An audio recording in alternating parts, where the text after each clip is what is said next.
Hello అండి. ఈ రోజైతే నాగుల చవితి. మీలో ఎంతమంది సెలబ్రేట్ చేసుకుంటున్నారు అనేది కామెంట్ చేయండి. నాకైతే పెళ్లికి ముందు ఇవన్నీ ఏమీ తెలీదనమాట. పెళ్లయిన తర్వాతే ఇవన్నీ స్టార్ట్ చేశాను. మేమైతే ఎవ్రీ ఇయర్ సింపుల్ గా ఇలాగే చేసుకుంటాము. ముందుగా అయితే నాగదేవతని ప్రతిష్ఠించుకుంటాము. తర్వాత నీటితో అభిషేకం చేసేసుకొని పూజ చేసుకుంటాం అనమాట. ఆ తర్వాత ఆ నాగదేవతకి పాలతో అభిషేకం అనేది చేస్తామన్నమాట. ఇక్కడ మేము ఆవు పాలని యూజ్ చేస్తాము. మెయిన్ గా నాగుల చవితికి అమ్మకి ఇష్టమైనవి వడపప్పు, చలిమిడి అండ్ చిమిలి చేస్తాం అన్నమాట.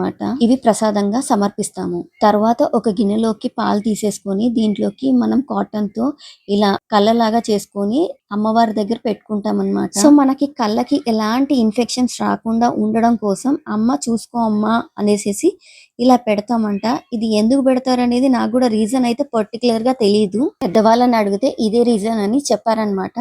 సో ఒక్కొక్కరికి రెండేసి కళ్ళలాగా ఇంట్లో ఎంతమంది ఉంటే అన్ని జతలు పెట్టుకొని పూజిస్తుంటాం అనమాట. మీరు కూడా ఇలాగే పూజ చేస్తారా అనేది కమెంట్ చేయండి. ఇంట్లో ఇలా పూజ చేసుకున్న తర్వాత దగ్గరలో ఉన్న గుడికి అయితే వెళ్తాం అనమాట. అక్కడ కూడా శివాభిషేకం చేసేసుకుని నాగదేవతకి అభిషేకం చేసుకొని ఈసారి అయితే మా నాగుల చవితి ఇలా జరిగింది. మీరు ఎలా చేసుకున్నారు అనేది కమెంట్ చేయండి.